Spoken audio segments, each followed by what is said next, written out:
Hello friends, कुछ लोगों ने रिस्पॉन्ड किया, शुक्रिया। एक मित्र कहते हैं कि मैं अगर कुछ प्रोपाउंड कर रहा हूँ तो मुझे एविडेंस देनी चाहिए। भाई मैं कुछ भी प्रोपाउंड नहीं करता। I'm a student of history, you can say that way, a very curious student.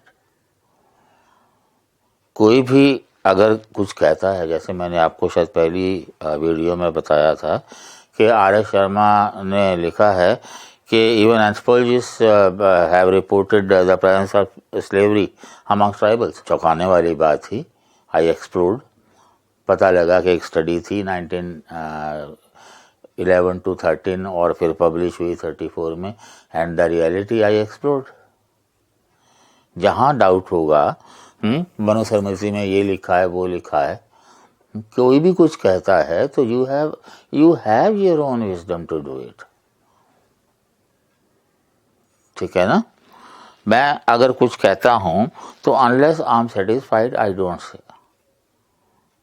But it is not necessary कि हर चीज की एविडेंस जो है वो, पहले तो मैं अगर बोलूंगा भी तो आधे शब्द आपकी समझ में नहीं आएंगे। अगर वो ग्रीक और लैटिन और संस्कृत होंगे तो हर चीज बोर्ड में लिखी जाए तो वो तो क्लास हो जाएगी फिर। ठीक है ना। आप खुद मेहनत करिए, ढूंढिए, गलत पाए तो फिर मेरे को बताइए। मतलब मेरा विचार रखने का अगर मुझे हक है तो मैं कोई कन्विंस करने की कोशिश नहीं कर रहा हूं आपको। और मैं पहले ही शायद दिन कहा था कि हमारे वेद कहते हैं कि बिना प्रमाण के कुछ नहीं होता, और 4 तरह के प्रमाणों की चर्चा की गई है। वो विषय नहीं है हम लोगों का, लेकिन देखो, परखो, स्वीकार करो, ये हमारा सनातन ज्ञान का जो है वो पहला अध्याय है।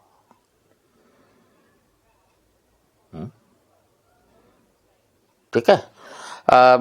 कुछ लोगों ने राय दी है कि मैं इस चीज़ पे वीडियो बनाऊं, मैं उस चीज़ पे वीडियो बनाऊं।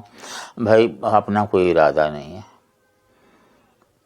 मैं तो सिर्फ जो कुछ इतिहास में तोड़ मरोड़ बच्चों को जो दिखाई जाती है, जो इम्प्रेशनेबल माइंड्स हैं, उनमें कैसे उनको हम सुधार सकते हैं, किस तरह से जो है उनको सही बातें बता सकते हैं। और आप लोग जो है खुद जिज्ञासु होके आप लोग बनाइए वीडियो, सब लोग बनाइए। वीडियो कैसे बनाई जाती है मैं बता दूंगा। कोई खर्चा भी नहीं होता ज़्यादा महंगा। अगर आप दिल्ली में हैं तो आप और भी सस्ता हो जाएगा। कहीं भी आप खुद भी बना सकते हैं। अब तो आप अपने सेल फोन से, स्मार्टफोन से बना सकते हैं, कोई परेशानी नहीं होती। अगर आप लोगों को लगता है कि सही बात का प्रचार प्रसार होना चाहिए, एक तो तरीका ये है कि दूसरों की वीडियो पे कमेंट्री करके उसको आगे बढ़ा दीजिए, या फिर आपकी जो भी बैकग्राउंड है, आपकी जो भी जानकारी है, जैसे आज मैं जो बात करने जा रहा हूँ वो है साइंस एंड टेक के बारे में। एंशिएंट इंडिया में जो कुछ कहा है, मैंने देखा, पढ़ा, सुना, वो अपनी जगह पे है। लेकिन 2 लोगों की वीडियोस जो हैं जो रिसर्च बेस्ड थी मुझे बहुत पसंद आई। एक तो प्रोफेसर C.K. राजू की हैं और एक जो है राजवेदम सर हैं, और उन्होंने सारे प्रमाण दिए हुए हैं। तो इसलिए अगर मैं उनको कोट कर रहा हूँ तो आप उनकी वीडियो देख करके उनके जो प्रमाण दिए हैं वो ढूंढ लीजिए। अब हर बात के लिए मैं प्रमाण दूँ तो कोई बात जमती नहीं ना, बहुत लंबा हो जाएगा। ठीक है। 1-2 मित्रों ने ये भी कहा कि अगर वो सही नहीं है तो फिर NCERT क्यों पढ़ा रही है, उसका तो मैं तर्क दे चुका हूँ। लेकिन NCERT इन चीज़ों को बदलेगी ज़रूर, और हमारे यहाँ कोई भी बात प्यार से बदली नहीं जाती, आप जानते हैं सब। उसके लिए एक विचार जो है उस पर सहमति ज़रूरी है। कुछ बदलाव नज़र आ रहे हैं, और ये आज के इकोनॉमिक टाइम्स में एकदम क्लियर न्यूज़ है। पार्लियामेंट्री कमेटी जो है वो 3 बिंदुओं पर विचार कर रही है कि इतिहास में जो तथाकथित तथ्य आ गए हैं, ख़ास तौर से जो हमारे महिलाएं जो हमारी रही हैं मार्गदर्शक, चाहे वो स्वाधीनता संघर्ष हो, चाहे वो विज्ञान हो, चाहे वो परंपराएं हो, किसी भी तरह से इतिहास हो, इतिहास लेखन हो, किसी भी तरह से उनकी भूमिका जो है उसको हाईलाइट की जाए, ये एक बहुत अच्छा प्रयास रहेगा। ठीक है, तो फिलहाल जो है जो मैं बात कर रहा हूँ science and tech in ancient India, और जो नई एनसीईआरटीज हैं आवर पास 1, 2, 3, 6, 7, 8 में साइंस एंड टेक पे एक भी फैक्ट नहीं दिया गया है, जैसे कि हमारे जो एंसेस्टर थे उस टाइम उनको विज्ञान का बिल्कुल पता ही नहीं था। आर.एस. शर्मा देते हैं, वो साइंस एंड टेक में एक दो चीज़ जोड़ते हैं कि हमने जो है ग्रीक से नाट्य ड्रामा सीखा के लिए वो जो है बताते हैं कि वहाँ का जो वर्ड है ड्रामा, उससे जो है हमने ड्रामा बना दिया। हमने कब ड्रामा बनाया? ड्रामा हमारे यहाँ की भाषा ही नहीं है। और इंटरेस्टिंग बात ये है कि वो एनसीईआरटी में तो बताते हैं कि हमने जो है ग्रीक से पर्दा जो है, जो नाटक में जो पर्दा है वो हमने उनसे लिया। जब भी आप कहीं हिंदी की किताबें पढ़ेंगे ड्रामा की, तो हर सेक्शन के बाद, हर चैप्टर के बाद आखिर में लिखा होता है यवनिका पतन। यवन जो है ग्रीस होते थे, उनकी देन थी वो पर्दा, तो पर्दे को हिंदी में जो है वो यवनिका कहा जाता है। और साइंस एंड टेक की जो बात करते हैं वो सिर्फ उनके कहना ये है कि होरोस्कोप जो है वो हमने ग्रीक शब्द लिया है, होरो से, होरा से। हमारा संस्कृत का शब्द है होरा, हमारे शास्त्रों में उसका उद्गम मिलता है, विस्तार में जाने की ज़रूरत नहीं है। लेकिन एक बड़ी जो स्पष्ट बात लिखी है, the Indian did not owe anything striking to the Greek in medicine, botany and chemistry, full stop. हमने उनको क्या दिया उससे कोई मतलब नहीं। In the field of technology too, Indians seem to have benefited from the contact with the Central Asians. Working of class के। अब मज़ेदार बात क्या है कि ये था वैदिक, पोस्ट वैदिक में जो है वो कहते हैं fifth Aryabhatiya, written by Aryabhata who belong to Pataliputra in mathematics. और ये जो है, it seems that this man was familiar with the decimal system. और वो ये भी कहते हैं कि हमने जो है मैथमेटिक्स जो है वो रोमन से और ग्रीक से लिया है। अब पता नहीं, उनका लॉजिक तो मेरी समझ में नहीं आया। जैसे अगर देखा जाए तो विज्ञान में और गणित में जो जितने विस्तार से समझाई जाएगी बात, उतनी ही आसानी से समझ में आएगी। रोमन में डिजिट्स आपको पता है, 1 होता है, 5 होता है, 10 होता है, 50 होता है, 100 होता है, 500 होता है, 1000 होता है। बस। तो कैसे हम मैथ सीखेंगे उनसे?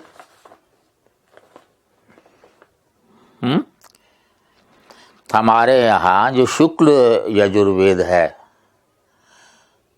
अध्याय 17 श्लोक 2 में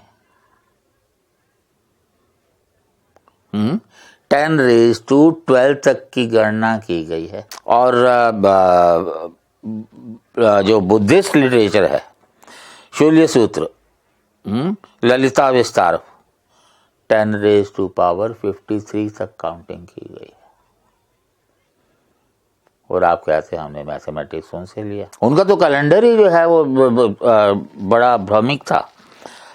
शुरू में जो है उनका कैलेंडर जो था, अगेन प्रोफेसर राजू का जो है ए टेल ऑफ टू कैलेंडर्स, आप देख सकते हैं वीडियो, कैसे कैसे कैसे कैसे उन्होंने उधार ले लेके, क्योंकि सितंबर, अक्टूबर, नवंबर, दिसंबर, 7वां, 8वां, 9वां, 10वां यही महीने थे, और जुलाई और अगस्त जब जोड़े गए तो ये 11वां 12वां पहुंच गए, मतलब जनवरी फरवरी जो है, ठीक है, तो फरवरी 12वां महीना होना चाहिए। और तो और जब उनको लीप की समझ आई कि 4 साल में एक दिन और जोड़ना होता है, तो जो कहाँ जोड़ेंगे आप, या तो पहले महीने के पहले दिन जोड़ेंगे या आखिरी महीने के आखिरी दिन जोड़ेंगे।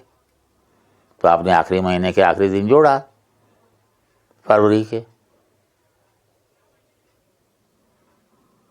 और वैसे भी उनका कैलेंडर जो है उसमें खासियत क्या है, ना उससे सीजन का पता लगता है, ना उनसे इकोनॉमी का पता लगता है। वो बेसिकली कैलेंडर बनाया गया था ईस्टर की एग्जैक्ट डेट जानने के लिए, क्योंकि उनमें जो है कोई गणना का सिस्टम था नहीं, और साल में कितने दिन होते हैं उनको पता नहीं था। 2 महीने ये जोड़ने के बाद भी, जूलियस सीजर और अगस्टस के बाद भी। वो आप कहते हैं हमने मैथमेटिक्स उनसे सीखा। मोस्टली दुनिया में 2 ही सीजन होते हैं भाई। हमारे यहाँ हर 2 महीने का सीजन होता है, इसलिए 6 सीजन होते हैं। हमारी इकोनॉमी, हमारा कल्चर हमारे सीजन्स पे डिपेंड करता है।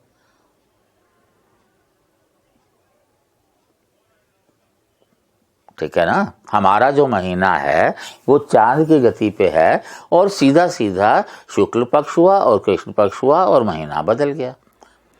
वो इस बात पे गर्व करते हैं कि हमने वीक सप्ताह बताया।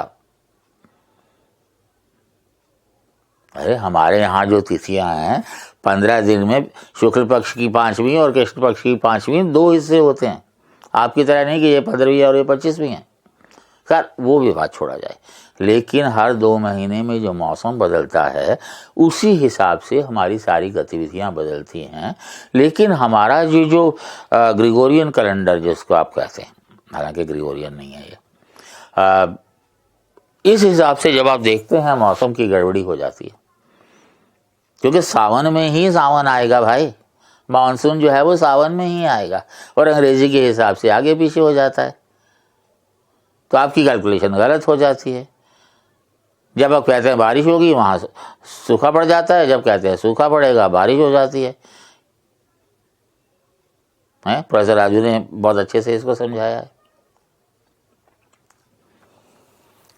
हर मौसम के साथ सारी एक्टिविटीज़, जैसे एक कुमाऊं का गीत है, मैं आपको बताता हूँ। हमारा जो पहला जो सीज़न है चैत्र वैशाख, पूरे देश में एकमात्र ऐसा गीत है जिसमें 6 सीज़न की चर्चा होती है। मैं चाहता हूँ कि किसी और भाषा में हो तो वो भी मुझे पता लगे।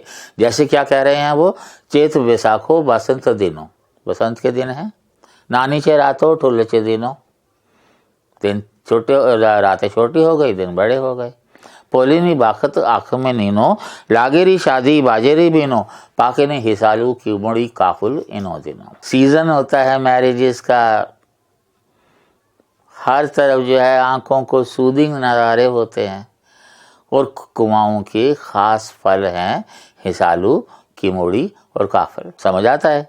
सीजन के बाद ज्येष्ठ आषाढ़ो ग्रीष्म ऋतु, घाम लागी रे आगू की चारा, खेत में काम धाम धमारा, सुखनी गद्यार नौल चोटौला इनो दिनों मा। ज्येष्ठ आषाढ़ गर्मी का सीजन है, बहुत धूप लगती है कड़ाके की, कोई चारा नहीं है, खेत में बहुत काम होता है, मतलब धमाकेदार काम होता है, और इसी वक्त में नाले परनाले नदियां सूख जाते हैं। अंग्रेजी कैलेंडर समझाएगा ये बात है, पर फिर भी हम देखते हैं। तो कुल मिलाकर के जब ये कहा जाता है कि यहाँ ऐसा था वैसा था, एक रेफरेंस बहुत ज़रूरी है हम सबको जानना। मैंने पहले भी कहा था, ए.एल. बाशम की बात की थी, बुक लिखी थी उन्होंने, the wonder that was India 1954 में। Definitely R.S. शर्मा ने ज़रूर पढ़ी होगी, रुमिला थापर ने ज़रूर पढ़ी होगी। एंशिएंट इंडिया में जो हमने तरक्की की थी साइंस एंड टेक्नोलॉजी में, मतलब दुर्भाग्य कहूँगा मैं हम लोगों का कि बादशाह ने उसको अपेंडिक्स पे दे दिया। वो आमतौर पे स्टूडेंट्स जो हैं वो अपेंडिक्स पढ़ते नहीं हैं। कौन कौन से अपेंडिक्स हैं?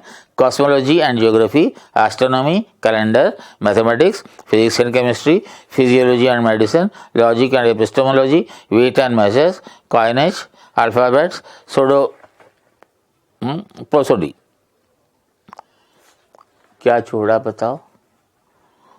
लेकिन ये सारी चीज़ें अगर फ्रंट पेज पे दी होती या किसी और ने जो है उनको सर्कुलेट कर दिया होता तो बहुत सारे वर्णन ऐसे हैं जो जिनका प्रमाण हमें मिलता है और जगह भी, लेकिन हमें एक दिशा तो 70 साल पहले मिल ही रही थी भाई। हम जो लोग ज्ञानी हैं संस्कृत के मामले में हमें कुछ नहीं पता, जो हम मैक्स मूलर के बारे में और विलियम जोन्स ने जो कुछ हमें बता दिया हमने मान लिया कि उन्होंने तो ट्रांसलेट किया है वेदों का सही से पढ़ के। अब सही से पढ़ के आपका ऑब्जेक्टिव क्या है ट्रांसलेट करने का, वो भी उतना ही इम्पोर्टेंट है, ठीक है ना। तो एक चीज़ बताओ, उनको एस्ट्रोनॉमी की इतनी जानकारी थी तो ऐसा कैसे हो गया कि कोलंबस कब चला आपको पता है? लेट 15वीं सेंचुरी खत्म होने वाली थी। कहाँ आया था वो? इंडिया को खोजने। कहाँ पहुंच गया? West Indies. क्या नॉलेज थी एस्ट्रोनॉमी की यार। जो शब्द अलजबरा है, अलजब्र, अरेबिक, सारा कुछ जबरदस्ती A+B=C+T जो है जबरदस्ती बना दिया इसको। जब अरबों ने हमसे जो कुछ भी लिया उन्होंने रिकॉग्नाइज किया। एक किताब लिखी उन्होंने, बगदाद में लिखी गई किताबुल हिंद, उसमें इंडिया का, भारत का क्या कंट्रीब्यूशन था उनकी समझ में। लेकिन ग्रीक और रोमन जो उन्होंने उनसे उधार लिया तो उन्होंने बिल्कुल भी रिकॉग्नाइज नहीं किया। ये पास्कल ने दे दिया सिद्धांत, ये बेकन ने सिद्धांत दे दिया। अरे उनके डेरिवेटिव तो देखो भाई, सिद्धांत क्या था, कोई अराइवेट किया हुआ है क्या? मत देखो इंडिया की प्रोग्रेस को। एक पिक्चर आई थी 70s में शायद मेरे ख्याल से, एक डॉक्टर की मौत, यूट्यूब पे अवेलेबल है। किस तरह से हमारी रिसर्चर्स को चुरा करके ये बड़े बड़े वैज्ञानिक बने और नोबेल प्राइज लेके गए। हमसे बड़ा बेवकूफ़ तो कोई भी नहीं रहा भाई। R.S. शर्मा कहते हैं कि एक्सपेरिमेंटल हमारे पास कोई विज़न नहीं था, हमारी जो कैलकुलेशंस हैं वो इमेजिनेशन पे थी। इमेजिनेशन पे इतनी एक्यूरेट कैसे हो सकती है भाई? और फिर बेकन को एक्सपेरिमेंटल साइंस का माना जाता है प्रणेता। उससे 2500 साल पहले दीघ निकाय में चैप्टर 23 में एक्सपेरिमेंट्स दिए गए हैं, 45 तरह के experiments with body and soul. हमारा जो वेदांग ज्योतिष है, हमारे यहाँ जो किताबों के नाम भी बड़े अजीब होते हैं। वेदांग ज्योतिष में ज्योतिष नहीं है, मैथमेटिक्स है। अर्थशास्त्र में इकोनॉमी नहीं है, पॉलिटिक्स है। लेकिन वेस्टर्न एस्ट्रोलॉजी में उसका रेफरेंस दिया जाता है कि वेदांग ज्योतिष में ऐसा है। वेदांग ज्योतिष में कभी नहीं कहा गया। बहुत सारी चीज़ें ऐसी है। हमारे आप मेडिसिन की बात करें, हमारे यहाँ सर्जरी की बात करें, एटम का कंसेप्ट, मॉलिक्यूल का कंसेप्ट, बायोलॉजी का, सर्जरी का कंसेप्ट, सारे जो हैं यहाँ से उठा के चोरी करके चोर जो हैं नोबेल प्राइज़ ले गए और हम फिर उन्हीं की चीज़ें पढ़ रहे हैं। कुछ बातें जो हैं हमारे हिस्टोरियन मानते हैं, कुछ बातें जो हैं बाहर के हिस्टोरियन मानते हैं। लेकिन सवाल नहीं है कि इनमें से कौन कौन सी बात जो है, मेरे पास तो पूरी लिस्ट। मुद्दा ये नहीं है कि सही है या गलत है, मुद्दा ये है कि रिसर्च होनी चाहिए, खोज होनी चाहिए। हमारे यहाँ तो हिस्ट्री को भी मिथ कह दिया जाता है। सेतु समुद्रम तो इट्स ए मिथ, सरकार ने सुप्रीम कोर्ट में कह दिया उस वक्त की। River Saraswati it's a myth. फिर से एल बाशम ने कहा था, there are many myths in our history and there are many histories in our myths. मुझे बड़ी अच्छी लगती है ये कोट। जो ही कोई मिथक मिलता है रिसर्च करो, शुरू करो, रिजेक्ट ही करोगे ना, नहीं तो कुछ नया तो मिलेगा भाई।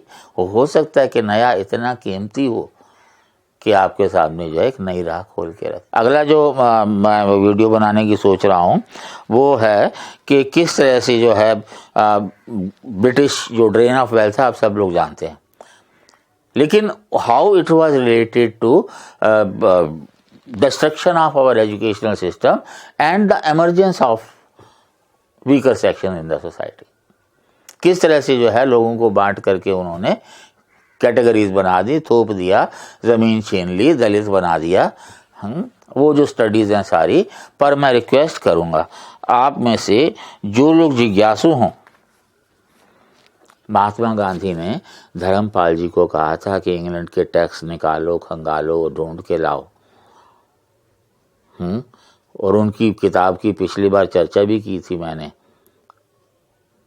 A beautiful tree. पता लगेगा हम क्या थे अंग्रेजों के आने से पहले तक। Thank you.